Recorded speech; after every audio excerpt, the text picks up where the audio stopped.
Hello guys, welcome to my channel. Today we are going to see how to decrease the space between items, also known as compact view in File Explorer on Windows computer guys.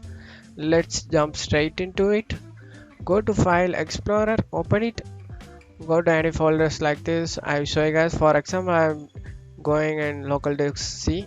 It will apply on whole File Explorer guys.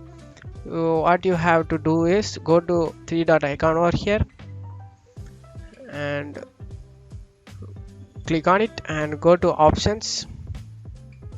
In options you need to go to view tab over here, click on it, view tab, and decrease space between items compact view.